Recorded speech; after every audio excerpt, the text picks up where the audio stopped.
Welcome to MSVU News. I am Danielle Thompson, and this is part 3 of our segment on education called The Road to Report Cards. Today we'll be speaking to Ian, who is a teacher in the Halifax Regional School Board. He's going to share his thoughts on assessment. Welcome, Ian, and thank you for joining us. Thank you. It's great to be here. How long have you been a teacher? I have been a teacher for 10 years now. In that time, how has assessment changed? I'm going to answer in terms of junior high and high school, as that is where I've been teaching. I know it is different in elementary, but I have not taught at that level, so I can't comment. When I started teaching, we used percentages and marks out of 15 and 20. Now, we are split between two systems. In grades 7 and 8, report cards use letter grades, A, B, C, and D. However, they are not the letter grades we had when growing up, as evidenced by the lack of a letter F. And today's B is not the same as the B parents remember. They believe it to be roughly equivalent to a mark in the 80s, when in fact it is not. This disconnect can make for a challenging transition to grade 9, where final marks are now in the form of percentage grades. Based on their own experience as a student, parents think a B is about the same as an 85, but when they get their child's report card, that B from grade 8 could be anything from a 70 to an 85 in grade 9. This is because a B tells you that the student has a competent understanding of the concepts. Competent is not high 80s, and all of these report card grades bear little to no resemblance to the marks parents and students would be seeing on assessments throughout the term. Teachers now use a 4-point rubric to assess a student's work. At the end of a term, those rubric scores are used to generate a final mark, which then goes on to the report card as either a letter grade or a percentage grade. So I would say that there have been significant changes in the way assessment is being presented and communicated. You mentioned an assessment rubric that teachers are now expected to use. Would you mind please explaining that a little bit further for our viewers? And as well for our viewers, we have included a picture of the rubric below. Students are assessed using a 4-point rubric on each of the outcomes, which are the concepts or skills we are teaching them. A 4 means that they really understand the concept and can apply those skills to a variety of situations and contexts. A 3 means that they have a good understanding, but their ability to apply the skill is limited to certain situations. So they get it, but only within the context of how it was taught. They can't apply it to new and less straightforward problems. A 2 means that they are missing a fundamental piece of the puzzle. They are starting to understand, but it hasn't come together yet. And a 1 means that they are struggling significantly with the concept. Students receive a mark using the rubric for every outcome on an assessment. For some subjects, such as language arts, a student could be assessed on as many as 10 outcomes on a single assignment, so they would receive 10 different marks, each using the rubric. Do you think parents and students understand what the rubrics are trying to communicate to them? No, I believe most parents and students don't understand what the rubric is telling them. It's like another language, and that is only the basic rubric alone. Add it to the specific language of the outcome, and we have lost most parents completely. Imagine if someone is working on your computer and starts using techno-jargon.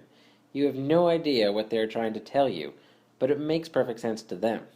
You know that you're an educated person, but you feel stupid in the face of all this technical language. I doubt even all teachers really understand the 4-point rubric. And even of those teachers who do understand it, not all of them are using it well. We know we are not supposed to correlate the rubric mark directly to a letter grade or a percentage grade, but how can you not, even subconsciously, associate a score of a 3 out of 4 with 75%? So in light of these observations, do you think we should go back to the old way of assessing students? No. The system we have now is better than the old system because it is not about getting 9 out of 10 on an assignment. It's about the student's understanding of the concept. The grading itself is no different than the system we grew up with, but the focus is different. Our focus is not based on the style of assessment, be it quizzes, tests, or projects. Our focus is on the understanding of the concepts. It's not about whether or not little Johnny can do an assignment, because it is our job as teachers, along with the parents, to make sure that Johnny does some work. Many people will say that the reason a student is not doing well is because they don't do their work. While that may be true, it's our job to work around that and get something from them. And if only we get absolutely nothing from that student, do we then consider that it is probably because they don't understand? It is our responsibility as teachers to find out what our students understand, and that is why we cannot just summarily give a 0 if a student did not complete their work. But do parents know that this is what teachers are doing with this type of assessment? No, I don't believe they do. For the reasons I mentioned before, not all teachers know that this is the purpose of the rubric, and if they don't know, how can they communicate that fact to the parents? So what do you suggest? What hope do parents have if teachers don't even know what they're doing? To be fair, most teachers do know, and for the few who remain unsure, that is because they were likely not properly informed. We need to educate both parents and teachers on how we are assessing students. For teachers, a huge part of this is through professional development. However, we do not communicate well as a profession, even with each other. As a result, the current model of professional development is not as effective as it could be, but that is a discussion for another time. As for educating parents, we cannot hope to do that properly until teachers have been better educated. So what advice do you have for parents then? Ask questions. Be forward and ask your child's teacher how they're doing in class. I don't mean that parents should be confrontational and demand that teachers report to them on every little detail. However, parents will get much more information if they ask a teacher directly as opposed to waiting for the teacher to get in touch with them. Teachers have as many as 30 students in each of their classes, so they will not necessarily think to communicate individually with every single parent about every little thing. However, if a parent asks for an update, the teacher will definitely reply. In fact, there are so many tools in place right now to facilitate communication that there is really no excuse not to be informed. Do you consider PowerSchool to be an effective communication tool? Yes and no. It can be an effective tool, but is currently not being used as such. It was not designed for reporting using outcomes, so teachers must work harder to find a way to accurately share information, and parents must know how to access it. However, the potential is there. But what is the point of all of these means of communication if parents still can't understand the language? We are limited as teachers by what we can say.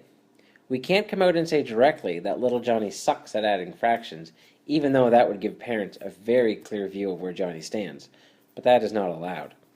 So we just have to find a way to communicate as clearly as we can while remaining within the linguistic boundaries set up by the Department of Education. I recommend parents to try to keep in touch regularly with teachers, and they will get a clearer picture of their child's progress. That way, not so much hinges upon the report card comments. Is there anything you would like to say in closing? Yes. Thank you. I would like your viewers to know that we teachers are doing the best we can by your children. This new system of assessment is designed to benefit the students. It honors the learning process and encourages students not to give up after a low mark, because if they can show that they understand the concepts we are trying to teach them, they will succeed. If you have questions about assessments, ask your child's teacher. If they can't answer you, find someone who can.